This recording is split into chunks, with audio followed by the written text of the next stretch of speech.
At the beginning of EN 331, you reviewed and indicated your agreement with the University of Mobile's academic integrity policy. This policy covers all aspects of academic integrity, but its greatest relevancy in this kind of course relates to plagiarism. Let's take a look at the policy's first paragraph, which specifies that plagiarism, whether or not it is intended to deceive, subjects a student to disciplinary action. What exactly is plagiarism? In the academic setting, plagiarism is using someone else's words or ideas in a way that they are presented as your own. This does not just apply to direct quotes, but to summaries and to paraphrases as well. In advanced composition, most of your assignments do not require outside sources. Your main writing assignments are based on your own observations, thoughts, and experiences, which are, by definition, your own, so plagiarism is relatively rare. Most other classes that require written assignments, though, do require the use of source material to support your points. These can include online sources, books, general interest publications, interviews, and/or videos. When using material from sources, it is very, very important to handle it respectfully and considerately. Providing information on and giving credit to the sources you use is referred to as documentation, attribution, or citation, but all these terms mean the same thing. This week's lecture gives an overview of the considerations involved in using source information and, very importantly, how to avoid plagiarism. First, it is critical to understand the purpose of using outside sources. It's not simply to work in some quotes into your own writing to meet the requirements of an assignment. It's to allow the work and research of others to support and contribute to your own writing. For this reason, it's important to take the time to closely examine your source material, reflect on it, and carefully consider how it relates to your own writing. If you are doing this effectively, you will be able to summarize or paraphrase the information in your own terms and incorporate it smoothly into your own work. While quotes are occasionally appropriate, as are the inclusion of graphs, pictures, or diagrams, most references should come in the form of paraphrasing or summarizing. Your three concerns or considerations in documenting your sources are your source itself, your readers, and yourself. Out of consideration and respect for your source, it is important that you document everything that needs documenting. In a nutshell, this includes anything that's not the result of your own experiences, observations, reflections, or research, and that is not considered general knowledge.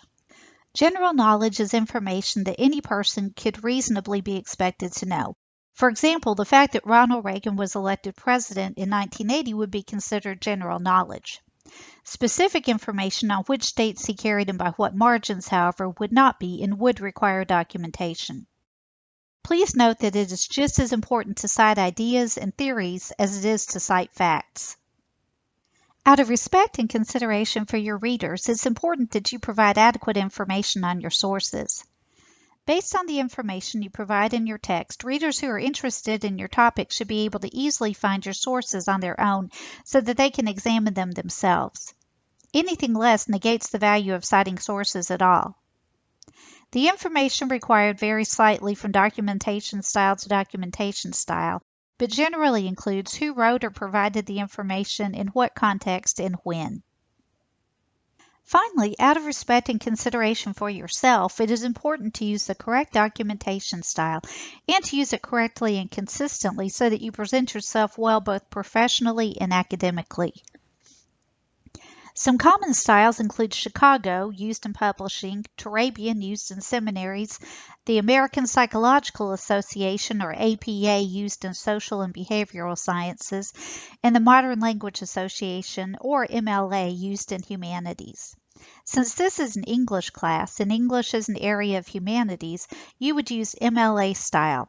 See the McGraw-Hill Handbook for specifics on how to cite your sources within your text, how to list your sources bibliographically, usually at the end of your paper on a works cited or reference page, and other details. Falling short in any of these three areas covered not only results in sloppy academic work, but can lead to plagiarism. To clarify, there are two types of plagiarism. The first, most serious, and the one most people think of when they hear the term, is blatant stealing of material from someone else. This often occurs in the form of students wholesale cutting and pasting from internet or print sources and then presenting the material as if they wrote it themselves. This is unacceptable both academically and ethically. The second type involves students who are simply not competent in citing their sources and may include presentation of passages taken directly from sources without necessary quotation marks. It is acceptable to use occasional quotes, but these must be indicated with quotation marks and appropriate citation information. Generally, paraphrasing and summarizing are preferable, though. You should have a reason for quoting the material directly. Either it's uniquely worded, or the fact that someone in particular said or wrote it was very important or surprising. Otherwise, put it in your own words and attribute it to your source and put it in quotation marks. Next, presentation of source material with minor rewording or changes with or without attribution. Shifting words around or replacing a few with your own is not the same as summarizing or paraphrasing. Not only does it not accomplish the purpose of incorporating the source information into your own, but it indicates academic laziness. If you have genuinely reflected on the source material and how it fits your writing, you should not have trouble relating the information in your own words. Finally, presentation of information that should be attributed to a source with no indication of where it came from. If you present information that is neither general knowledge nor generated by yourself, it should be credited to a source. When you're reading several sources on the same topic, it can be difficult to remember where you read what. The solution is not to simply present the information with no credit, but it is to keep careful track of what sources cover what. If information is presented in multiple sources, it is fine to credit them all. Keep in mind that not giving appropriate credit is wrong, whether someone does so intentionally or not. students caught plagiarizing lose credit for the involved assignment and are reported to the Office of Academic Affairs. Being caught plagiarizing is not only academically injurious, but it's also embarrassing. To avoid putting yourself in this situation, keep your three considerations in mind. Give credit as warranted to your sources, give your readers all the information they need to find the sources, and follow the guidelines provided in the McGraw-Hill Handbook so that you present yourself as a serious student and a considerate and competent writer. To understand plagiarism issues better, let's look at the following analogy. Plagiarism is like stealing your mom a fancy crock pot from Walmart for Mother's Day. Handling Mother's Day this way is similar to plagiarism in several ways. First of all, it indicates a possible lack of money on the part of the shoplifter, and a lack of knowledge on the part of the plagiarizer. Plagiarism often happens when the student has not adequately prepared for an assignment and really lacks an understanding of the topic itself and the source in particular. While this makes sense, it does not excuse the crime. Next, let's compare considerations. While a shoplifter is demonstrating lack of respect for Walmart, his mother, and himself, the plagiarizer shows disrespect for the author of the material, for whomever will be reading the paper, and again, for himself. Let's look at the problems that will arise in both situations. Shoplifting cheats Walmart out of the profits for the crock pot. In the same way, the plagiarizer cheats the person who generated the original material out of credit. While this credit might not necessarily be monetary, it is credit that should be paid. So, out of respect for the authors of your sources, whether they be writers, speakers, or others who have created illustrations, graphs, or charts, or other representations of information, you must indicate where your material came from, and that rarely costs you anything. Next, shoplifting that crock pot cheats the mother out of the documentation she may need. If she already has a crock pot or needs to return the stolen one because it doesn't work, she'll likely need a receipt. The shoplifter won't have one to give her.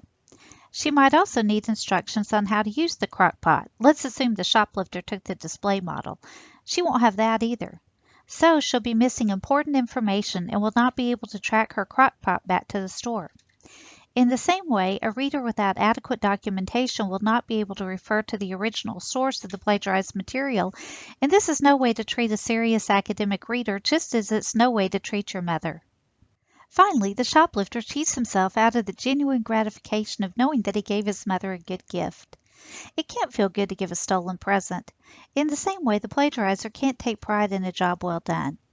The better route is to give credit to the source, that is, buy the crock pot, provide the information the reader needs to follow up if necessary, and to carefully follow whichever documentation style is appropriate for the given assignment.